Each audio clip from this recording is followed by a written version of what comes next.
The era of waiting for permission is over. And I say that as someone who used to wait longer than I needed to.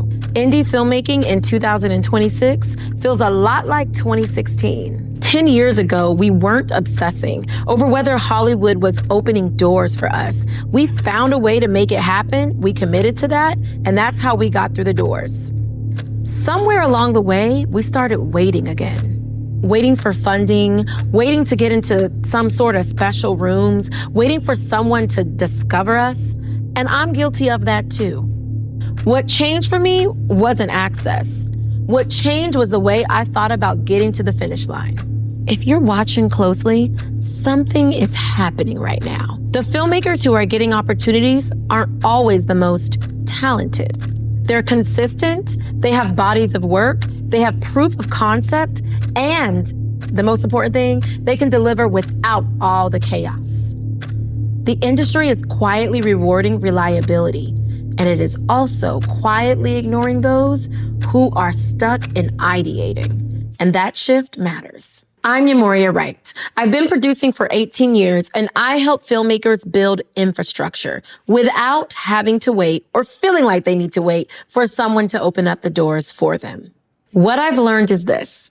There is a difference between wanting to make a film, as in one film, and wanting to build a career that is long-lasting. That difference shows up in how you build your projects.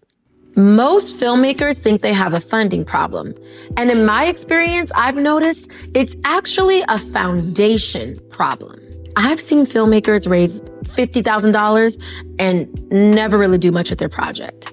And I've also seen filmmakers raise $12,000, build their network, go to film festivals, win those film festivals, and use that film to leverage more opportunities. Money amplifies structure. It doesn't replace it. So I'm gonna tell you how you can test alignment. I got my phone right here so that I can read off from my notes. The first thing you wanna do is write the finish line in one paragraph before you start, okay?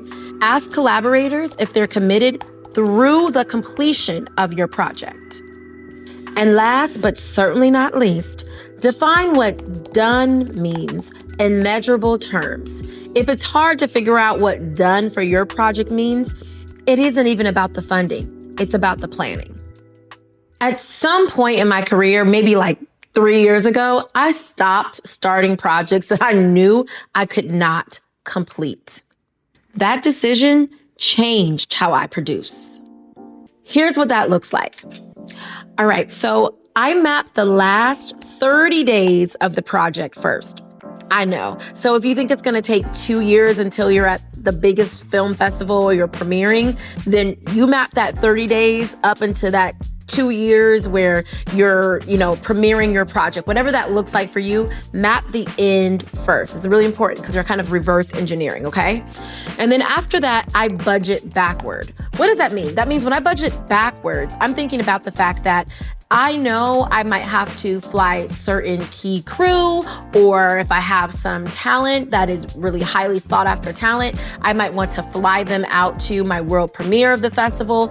And I can, you can estimate, I know flights change here and there every year, but you can estimate how much a round trip flight is gonna be, right? And you're gonna make sure you set that aside. So when you budget, don't just budget for what you want right now, like I need to make sure I have my VFX. Of course we want that in your budget. But when you budget, also think about what's going to be necessary in order for your project to be amplified during the film festival circuit, or if you're hosting private premiere parties, you're going to buy out a theater, anything like that. Make sure you add that into your budget, okay? And I define success before I assemble. So I know what success looks like to me and what success for this particular project, because it can look different for every project. I know what success looks like for this particular project before I go and attack. All of this will reduce chaos because anxiety thrives in situations where there is no planning, where there is no foundation, where you do not have, here's the word, clarity.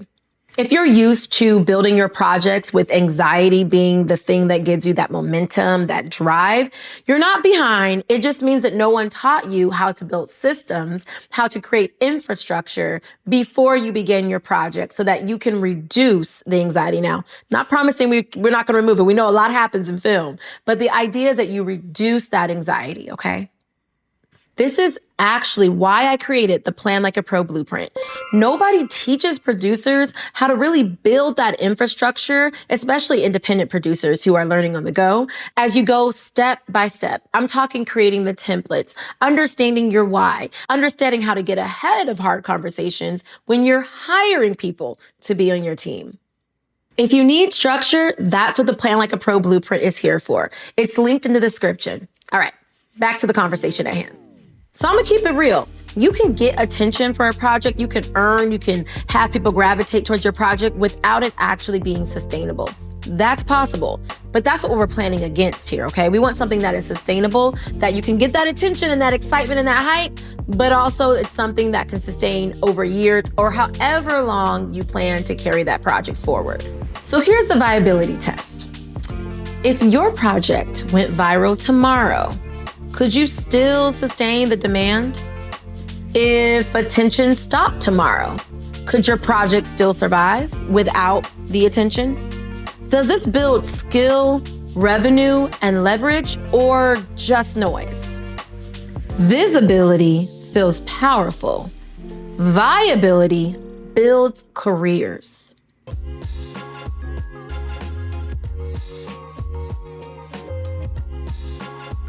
And it'll build your career. So here's my industry forecast.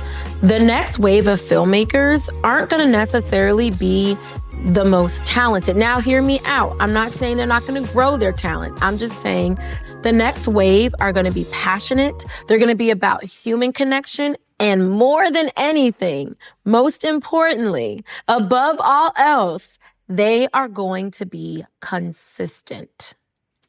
The ones who can deliver without panic, the ones who understand how systems work, the ones who understand how deliverables work. And that's why a lot of content creators and influencers are starting to do so well when it comes to film and television and new media, right? Digital series, because they understand deliverables, they understand consistency, and they understand how to market their project and to work with companies and to build across with one another, to collaborate with one another. So the question is, can you execute consistently, repeatedly? Because that's the bar now.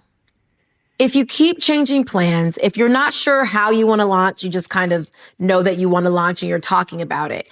And if you make decisions out of fear, that's anxiety. And for a while, for a short while, and maybe even a long while, it will really help you feel like you can get along, like you're really building your career and your projects. But you will ultimately burn out. And what you actually need in order to survive in these times is alignment, because alignment is sustainable. Alignment is a slow build, but alignment will also ensure that you make the decisions that will always further and expand and build your career, not break it down and not burn you out. Before you start anything new, you're going to sit, get yourself nice and comfortable, whatever that looks like, and you're going to write down, this project is finished when I fill in the blank. And I know it might be tempting, if you're anything like me, to make a long list of like, when I finish this, when I do this, when I do. No, keep it simple. Maximum of 5. I want to say 3, but I'll give you some grace. Maximum of 5 things, though ideally it should be 1. This project is finished when I. And if you need some accountability, I'll be your accountability partner. If you're comfortable, you can go ahead and drop your "this project is finished" statement in the comments. I'll respond, and I might jog you a little bit, jog your brain a little bit to see what else we can extract from what finish looks like for you.